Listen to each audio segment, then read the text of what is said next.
Well, we start a new sermon series for the next few weeks, and I felt it'd be all too appropriate that as we hit July and we kind of go into the wind, whether it's fishing or hiking or seeing family or just wherever it is we go to rest and to travel around and be this summer, to talk about getting away, to talk about resting, to talk about Sabbath.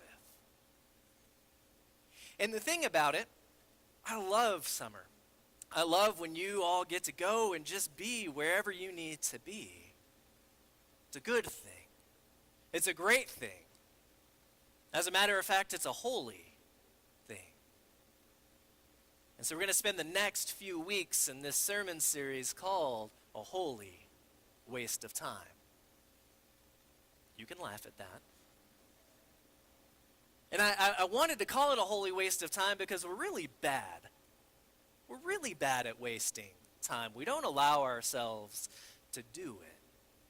And so, church, we're going to waste some time together. We're going to waste some time with God. Yes, you heard that right. We're going to waste some time. And I know that wasting time sure doesn't sound like a holy thing, especially wasting time with God. That can't be holy, right? But it is.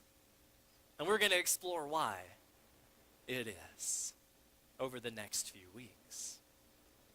And the thing about wasting time is we have a different understanding of what it means to truly waste time. And it doesn't come from a holy place. Let us think about the world that we live in today. I've heard several times over the last few weeks, matter of fact, Steve and I had this conversation the other day. And the phrase came up that time is money, and money is time. And that's a very true statement. Matter of fact, we've all said it, and likely we've all lived by it at some point in our lives. And it's not terribly bad. But what it means is that there's a job to be done, and wasting time is not part of that job. Efficiency and productivity are meant that there's more money and more profit to be had. Time is money. Money is time. And what that statement really comes down to is being too busy. Our goal is to be busy. Look at our culture. We learn this directly from the culture around us. We've been taught to be busy. And it's something that we continue to teach our children.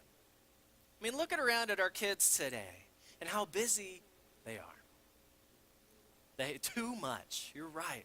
They have school. They have a season for every sport. They have band. They have choir. They have 4-H. They have Boy Scouts. They have Girl Scouts. They have dance. They have church. They have on and on and on. They're busy. And that busyness follows them into adulthood. We pack every minute of our schedules full from dusk till dawn and further sometimes. And so I have to ask us, what do we have to gain by being so busy? Church, I'll confess to you this morning that I'm not exempt from this. I struggle with this too, with being too busy. I have an equally long list of things that I'm involved with outside of having a family, having 3 churches, and being in seminary full time. And don't get me wrong, I enjoy all of the things that I'm a part of, or if I didn't, I wouldn't do them. I enjoy being busy. That is my confession to you this morning. But there are days that I simply just need to allow myself to stop and to rest. To give myself a chance to smell the roses, if you will. And when we don't do that, when we don't allow ourselves to stop and rest, we miss something beautiful. We miss out on the beauty of this world, and it's staring right in front of us. We miss out on interactions with people. We miss out on God staring us in the face. But it's because we're so focused on what's here, here, and here, and here, and here, and what we have to do next. So what do we have to gain by being so busy? Which leads me to my next question. When's the last time you simply wasted some time? Steve, thanks, man. That's a perfect sermon illustration. To allow yourself to do that. to intentionally take some time to go and simply be, to simply rest and not be productive. The unfortunate thing about that is when we're not productive, it feels like we're wasting time. And we feel bad about it. And we feel like, oh, there's something better I could be doing than simply being here. And so let me ask you, when was the last time you wasted time? And when was the last time you wasted time with God? When was the last time you took a Sabbath rest, where you allowed yourself to rest and your soul to renew? Church, we need this time. Matter of fact, we needed it so much that God gave us the example that God did it himself. He created and then he, what? Rested. Church, Sabbath is a holy waste of time. Here again, Genesis 1, verse 31 into chapter 2. God saw everything that he had made, and it was supremely good. There was evening and there was morning, the sixth day. The heavens and the earth and all who lived in them were completed. On the sixth day, God completed all the work he had done, and on the seventh day, God rested from the work that he had done. God blessed the seventh day and made it holy, because on it God rested from the work of all creation. If this was easy to do, I don't think God would have set the example. We wouldn't be talking about it today. If it was easy to allow ourselves to simply be present, to rest, we wouldn't be talking about this. We wouldn't have the command to have a Sabbath day. We wouldn't be here having this conversation. We have to allow ourselves not only to waste some time, but to waste time with God. Like I said before, I truly enjoy being busy. If I'm not, I get bored. And then my mind wanders and I get into trouble, and it's not good. I mean, think about that for a moment. I get in trouble enough being busy. Just think if I had time. But to maintain that busyness, I have to get away. I have to rest on a regular basis. And where I find rest are in places in creation. Now let me unpack what creation is for me for a moment. Creation is not only nature. Michael and I and the kids love getting out and going hiking and camping, getting in the car and picking a direction and just going to see what we find. We love that. That's part of creation for me. But the other part is people.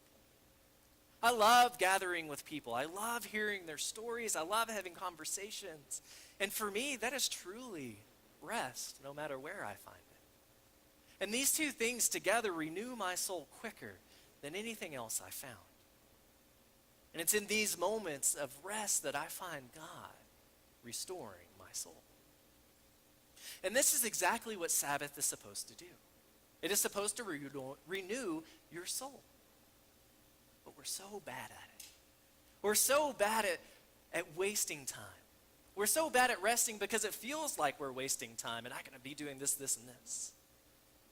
So how do we begin to reconcile this notion that if we aren't busy and we aren't being productive, that we're being lazy or that we could be doing something else? We have to allow ourselves to find moments to rest and give ourselves permission to do so. And to do that, I think we begin finding these holy moments that cause us to take a break and go, oh, there it is. See, in the Deuteronomy scripture, the people there, they're reminded of their slavery in Egypt and how soul-crushing and oppressive it was to not have a break, to have to go and go and go and go. And see, that for them, the Sabbath day is this reminder of liberation from their slavery in Egypt. It was a time to rest and a time to celebrate. It was a time to remember and then not allow themselves to fall into the same patterns, to fall into the same ruts, and to begin to treat people the way they were treated. It was a chance for them to intentionally sit back and have a holy waste of time with God. So here again, Deuteronomy chapter 5, verses 12 through 15. Keep the Sabbath day and treat it as holy, exactly as the Lord your God commanded you. 6 days you may work and do all your tasks, but on the seventh day is a Sabbath to the Lord your God. Do not do any work at all. Not you, your sons, your daughters, your male or female servants, your oxen, your donkeys, or any of your animals, or the immigrant who is living among you, so that you, your male and female servants, can rest just like you. Remember that you were a slave in Egypt, but the Lord your God brought you out of there with a strong hand and an outreached arm. That's why the Lord your God commands you to keep the Sabbath day. Church, rest is holy. So if you're going to rest, I think we need to talk about our understanding of what it means or what we're resting from. In Deuteronomy, it tells us not to work. And so for a long time, we begin to understand that, well, if we're going to Sabbath, we can't do anything at all. We got to park ourselves on the couch and just sit here, which can be restful sometimes. But that tends to be the time we go in our brain to, oh, I could be doing something. Oh, I could be productive here. Oh, I need to be doing something else. And we get anxious and antsy, and, well, are we really resting? Sabbath rest is not rigid. It's not this rigid idea that if we do any work at all, that we're going to be in trouble. No, Sabbath is anything that renews your soul. A few years ago, I remember sitting in a room. It was a pastor's retreat. And the leader that was there was talking to us about this very thing, about Sabbath. And it said the very same things that I've said. Sabbath isn't rigid. Sabbath should be something that renews your soul. It's anything. And so he began to ask these pastors, these leaders of churches, giving them permission, hey, take a break. It's okay. The world will continue to turn without you for a day or two. You need the rest to go. And then he opened it up for questions. And these pastors began to raise their hands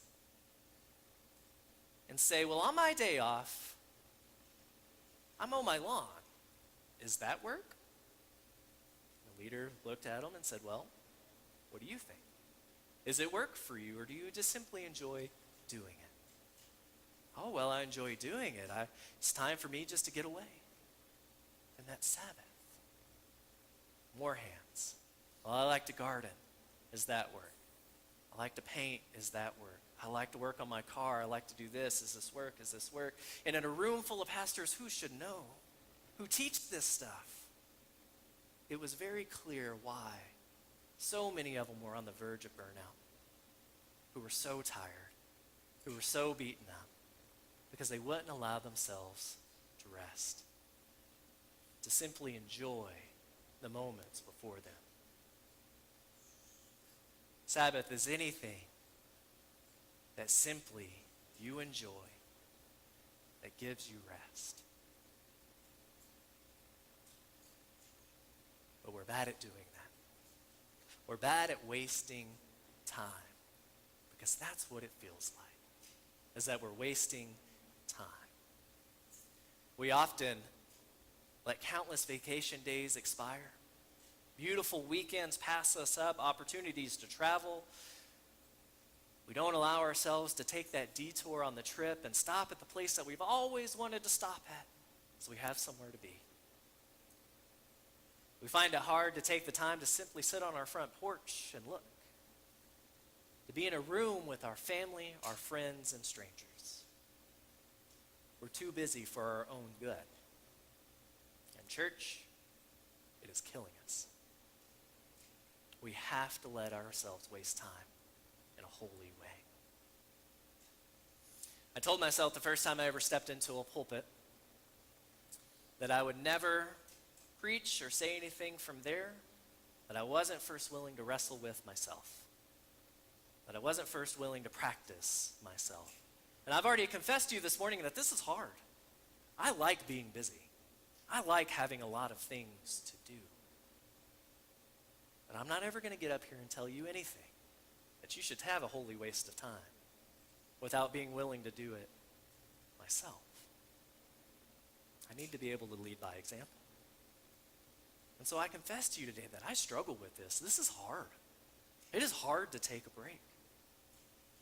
But I've learned the hard way over the last 3 or 4 years that I have to.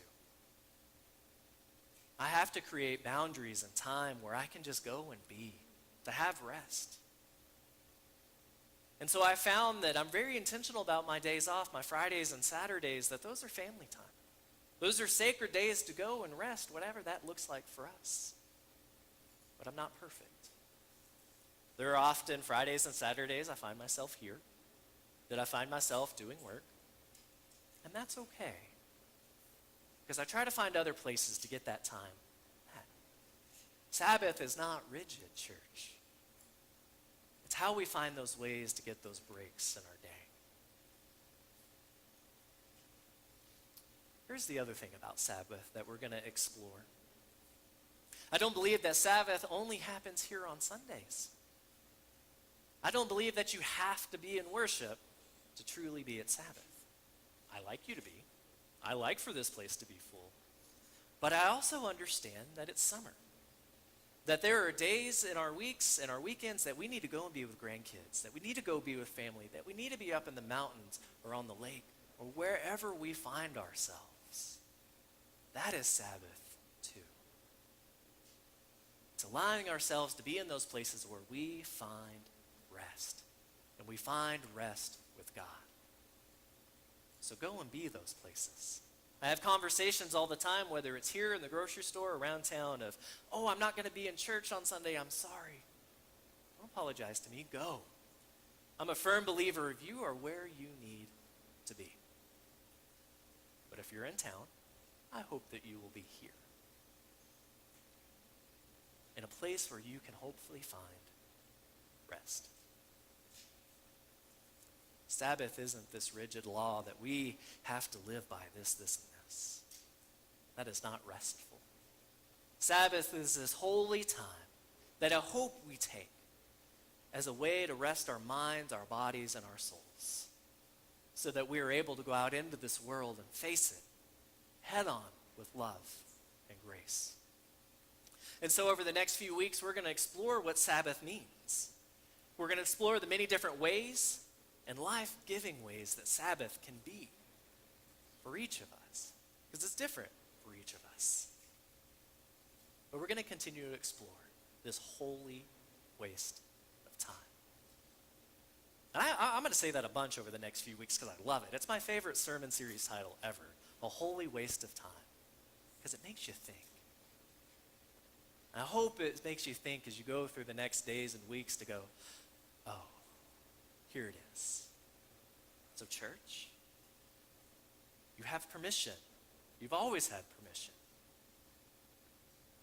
to go and waste some time. And I hope you find the places that you can rest and renew your mind, your body, and soul.